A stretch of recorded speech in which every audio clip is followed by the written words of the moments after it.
Hello everyone and welcome to my channel. I'm sure that each and every one of you have seen a lot of great recipe videos online. At first sight they seem pretty simple to recreate at home even for the most inexperienced person in the kitchen. Well, I'm that inexperienced person that will put these recipes to the test for you and see if they are as simple as they seem. Today we're going to put to the test a dessert that even the most experienced professionals have trouble mastering. That dessert is the macaron. The reason why I'm tackling such a known difficult to make dessert is that I found a foolproof macaron recipe from Tasty. You have the link in the description below. When you see foolproof, you feel very confident and you say to yourself that nothing could go wrong. That's why I feel that this recipe is a perfect candidate for our channel. So without further ado, it's time to put it to the test. Let's start with the ingredients. For the macarons we need 3 egg whites that have been resting at room temperature for at least half an hour, 1 cup and 3/4 of powdered sugar, 1 cup of almond flour finely ground, 2 teaspoons of salt, 1/4 cup of granulated sugar, a half a teaspoon of vanilla extract and 2 drops of pink gel food coloring. First, we are going to separate the egg whites from the yolks, using just the hands. What I've learned using this technique is that you don't have to try to remove the egg white from the yolk, as you can see me trying very unsuccessfully to do with the first egg. You just juggle the yolk from one hand to another a couple of times until the egg white separates from the yolk by itself.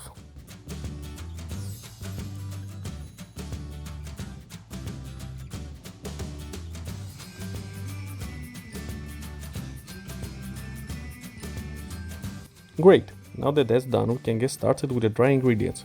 Before using the food processor to mix the powdered sugar with the almond flour, I've sifted each ingredient individually to ensure that they are as fine as possible. Now my food processor is kind of small, so I'll do it in 2 batches. I'll put half of the powdered sugar with half of the almond flour together with a teaspoon of salt. Start mixing the ingredients well. Turn each side to make sure that they are thoroughly mixed. Now that the first batch is done, I'll put it in a bowl and repeat the process with the second batch. After the dry ingredients are mixed, we sift them again to make sure that all the lumps are removed. My almond flour looked pretty moist, favored lump creation.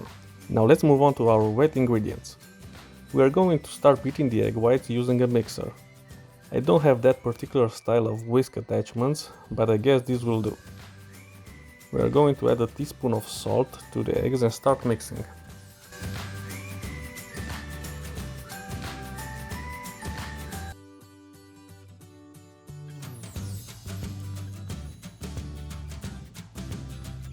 After the eggs are no longer translucent, we add the granulated sugar gradually. After all the sugar is added, we continue beating the eggs so we get those stiff peaks they are talking about. Okay, I don't know if my attachments are the cause, but I can't form any peaks whatsoever. Anyway, it looks pretty stiff to me. Time to add the half of teaspoon of vanilla extract. Start mixing. Then we are going to add 2 drops of food coloring gel. They say a little goes a long way, so I say let's put it to the test and see. Now that we finished with the wet and dry ingredients, it's time to marry them. We add 1/3 of the dry ingredients to the meringue and start mixing. We add the other 2/3 incrementally and mix them really well until we get a lava consistency. To know when we're done, we have to try that figure 8 method.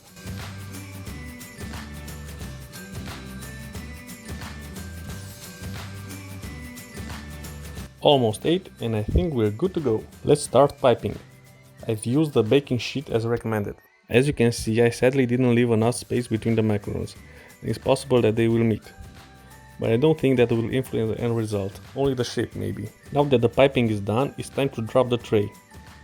I hope the neighbors won't mind. Time to let them rest, so we get that film on top. After an hour I checked for the film, but I was not quite sure that I was getting it. So I let them rest for another half an hour to 45 minutes. I was still not convinced about the film, but I thought that they rested double the time, so we should be good to go.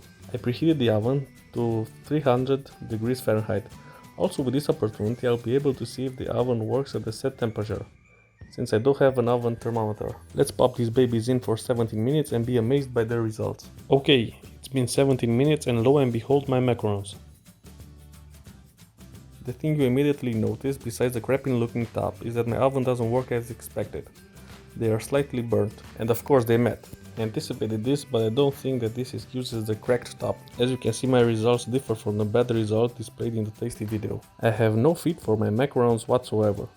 What I think happened is that they grew with no feet and in the process cracked the top in order to disperse the growth. I'm a bit disappointed with the results, but the good news is that I have another tray waiting for the oven.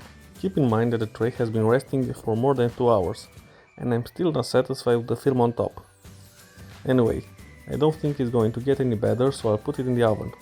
But this time I've reduced the oven to 280 degrees Fahrenheit to reduce the risk of burning the macarons again. After 17 minutes in the oven, my second batch looks better. It's not burned, but the top is still cracked and no feet have grew. Another thing I didn't mention about the first batch, that also is reflected on this one, is that the color is completely gone. Let's see at least how it tastes. A bit too salty for my taste, and the texture inside is sort of gummy. At this point, I'm thinking of abandoning the recipe further with the filling, since I don't have proper macarons. So let's get to the conclusions. First, they are too salty. Now I have checked again the recipe, and as you can see, 2 teaspoons of salt are added in the final composition, which in the end results in a salty macaron. After more investigations, I found a discrepancy between the recipe video on YouTube and the recipe on their website. In the website it states that you only need 1 teaspoon of salt that is divided, half in the dry ingredients and the other in the wet ingredients. This is also reflected in the video displayed besides the recipe, which is exactly as the one on YouTube, but here it shows that only half a teaspoon is used. So shame on you Tasty for making me do my macarons too salty. Second, the cracked top. I suspect that this was caused by the fact that the film was not entirely formed after more than 2 hours of resting for the second tray. Third, no feet. The reason for this I think is the film again. Since the top cracked, there was no reason for them to grow upwards. So I think that if the second issue is fixed, it will prevent the third from happening. Fourth, no color. I think this time 2 drops didn't go a long way. Maybe that my gel was not as concentrated as the one used by Tasty, so I definitely have to use more. Worst case, I get red macarons. And fifth, is this recipe foolproof? As you can see, it wasn't for me. Fun fact, when I was cleaning the mess, I found a drop of batter on the table which had the film consistency that I was aiming for. But that was after at least 2.5 hours. So I'm definitely gonna try this again soon and come with an update. What about you? Have you ever tried this recipe? Did it work for you?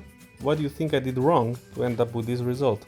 Feel free to write the answers in the comments. And as always, a like, share, subscribe is much appreciated. Thanks for watching. Until next time, don't forget to put it to the test.